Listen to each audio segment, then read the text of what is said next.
കേരളയിൽ വരും കേട്ടോ, അതിന് യാതൊരു സംശയമില്ല. അതിവിടെ വരിക തന്നെ ചെയ്യും. രണ്ടാം പിണറായി സർക്കാരിന്റെ കാലത്ത് സിൽവർ ലൈൻ വരില്ല കേട്ടോ. ഈ മഞ്ഞക്കുറ്റിയാണ് സത്യം. എന്തുകൊണ്ടാണെന്നോ, അർദ്ധ അതിവേഗ പാതയ്ക്ക് ബദലായി അതിവേഗ പാതയ്ക്കുള്ള നീക്കത്തിലാണ് കേന്ദ്ര സർക്കാർ. അതുകൊണ്ട് തന്നെ സിൽവർ ലൈൻ വിചാരിച്ച രീതിയിൽ നടക്കില്ലെന്ന് സർക്കാരിന് ഇപ്പോൾ ബോധ്യമായിട്ടുണ്ട്. നമുക്ക് എന്താണ് പദ്ധതി അറിയില്ല. ഒരു കാര്യം വളരെ കറക്റ്റാണ്, കേരളത്തിന്റെ അങ്ങേയറ്റം മുതൽ ഇങ്ങേയറ്റം വരെ വേഗത്തിൽ പോകാനുള്ള സംവിധാനം ഉണ്ടാവണം. അഭിമാന പ്രശ്നമായതുകൊണ്ട് സിൽവർ ലൈൻ ഉപേക്ഷിച്ചെന്ന് പറയുന്നില്ല. പക്ഷെ ഒരു മുഴം മുന്നോട്ടെറിഞ്ഞു. ബദൽ പദ്ധതിയായി RRTS അതിവേഗ പാത. നേരത്തെ കാണിച്ച എതിർപ്പുകൾ മാറ്റിവെച്ച് കേരളത്തിന്റെ സ്വപ്ന പദ്ധതി യാഥാർത്ഥ്യമാക്കണമെന്നാണ് നിലപാട്. RRTS ഇതിന്റെ പ്രാരംഭ പ്രവർത്തനങ്ങൾക്കായി 100 കോടി രൂപ അനുവദിക്കുന്നു. സിൽവർ ലൈൻ ഹൈസ്പീഡ് റെയിലായി മാറുമ്പോൾ പ്രതീക്ഷകളും ആശങ്കകളും ഒരുപോലെയാണ്. കോട്ടയത്തെ മാടപ്പള്ളി പോലെ വീടും സ്ഥലവും നഷ്ടമായവരുടെ ശാപം കേട്ട പദ്ധതിയാണ് സിൽവർ ലൈൻ. കുഞ്ഞുങ്ങളുടെ അടക്കം കണ്ണീർ വീണ പദ്ധതി പ്രദേശമാണ്. കേരളത്തിന്റെ അങ്ങോളം ഇങ്ങോളമുള്ള ഭൂ ഉടമകളുടെ ഉറക്കം കെടുത്തിയ പദ്ധതിയാണ് സിൽവർ ലൈൻ പദ്ധതി.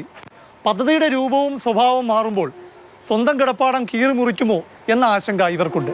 അത് മേലെക്കൂടെയാണ് പോകുന്നത് എന്നൊക്കെ പറയുന്നുണ്ട്. പക്ഷേ സിൽവർ ലൈൻ വന്നപ്പോഴത്തേക്കും ബ്രിട്ടാസ് ദൂരദർശൻ ചാനലിൽ കൂടെ പറഞ്ഞതും ആകാശത്തൂടെയാണ് പോകുന്നത്, കാണാൻ നല്ല ഭംഗിയായിരിക്കും എന്നൊക്കെയായിരുന്നു അന്ന് പറഞ്ഞത്. പക്ഷേ പിന്നെ വന്നപ്പോഴത്തേക്ക് നമ്മുടെ എല്ലാം വീട് നഷ്ടപ്പെടുന്ന രീതിയിലാണത് സംഭവിച്ചത്. ഭൂമി ഏറ്റെടുക്കൽ ആശങ്ക വളരെ കുറവുള്ള ഹൈസ്പീഡ് റെയിൽ പദ്ധതിയാണ് 2016 തന്നെ മെട്രോമാൻ ഇ ശ്രീധരൻ സംസ്ഥാന സർക്കാരിന് സമർപ്പിച്ചിട്ടുള്ളത്.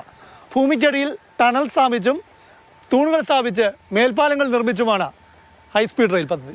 അതായത് ഈ മഞ്ഞക്കുറ്റി നിൽക്കുന്നിടത്താണ് മേൽപ്പാലം നിർമ്മിക്കാനുള്ള തൂണ് നിർമ്മിക്കുന്നതെങ്കിൽ 20 മീറ്റർ വീതിയിൽ ഈ ഭൂമി ഏറ്റെടുത്താലും നിർമ്മാണത്തിന് ശേഷം ഈ ഭൂമി ഉടമകൾക്ക് തന്നെ പാട്ടത്തിന്, കൃഷിക്കും മറ്റാവശ്യങ്ങൾക്കുമായി നൽകും. അതായത് സിൽവർ ലൈൻ പദ്ധതിക്ക് ഭൂമി ഏറ്റെടുക്കുന്നത് പോലുള്ള ആശങ്ക ഉടമകൾക്കുണ്ടാകില്ല.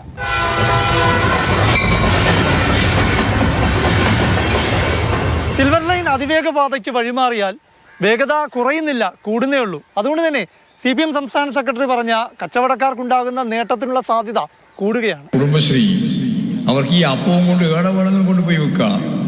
അരമണിക്കൂർ 3/4 മണിക്കൂറിന്റെ യാത്രയേ ഉള്ളൂ. കൊട്ടയായിട്ട് കൊണ്ടുപോയിട്ട് നല്ല മാർക്കറ്റുള്ള സ്ഥലത്ത് കൊണ്ടുപോയിട്ട് വിറ്റ് അപ്പോൾ തന്നെ കൊണ്ട് തിരിച്ചു വരാം. കേരളത്തിൽ അർദ്ധ അതിവേഗ പാത പോരാ, ഹൈസ്പീഡ് റെയിൽ തന്നെ വേണമെന്ന് മെട്രോമാൻ ഇ ശ്രീധരൻ എന്തുകൊണ്ട് 2016 തന്നെ ആവശ്യപ്പെട്ടു. അത് മുഖ്യമന്ത്രി പിണറായി വിജയനെയും കേന്ദ്ര റെയിൽവേ മന്ത്രിയും വിശദമായി തന്നെ കത്തിലൂടെ അറിയിച്ചിട്ടുണ്ട്.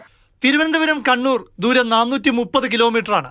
ഇത് കാസർഗോഡ് വരെ നീട്ടിയാലും കാസർഗോഡ് നിന്ന് പ്രതിദിനം പ്രതീക്ഷിക്കുന്നത് 100 മുതൽ 150 യാത്രക്കാരെ മാത്രമാണ്. ഇത്രയും യാത്രക്കാർക്ക് വേണ്ടി 80 കിലോമീറ്റർ പാത അധികമായി നിർമ്മിക്കുന്നത് ലാഭകരമല്ലെന്നാണ് ഈ ശ്രീധരന്റെ പക്ഷം. അതിനാൽ ഭാവിയിൽ മംഗലാപുരത്തേക്ക് പാത നീട്ടുന്നതാണ് ലാഭകരമെന്ന് റിപ്പോർട്ട് നൽകിയിരുന്നു. എന്തുകൊണ്ട് അതിവേഗ പാത?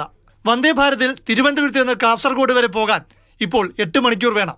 അതിവേഗ പാത കണ്ണൂർ വരെ ആണെങ്കിൽ പോലും യാത്രാ സമയം 3 മണിക്കൂർ 15 മിനിറ്റായി ചുരുങ്ങും. സെമി ഹൈസ്പീഡ് ആയാലും ഹൈസ്പീഡ് ആയാലും പദ്ധതി ചെലവ് ഒട്ടും കുറയുന്നില്ല.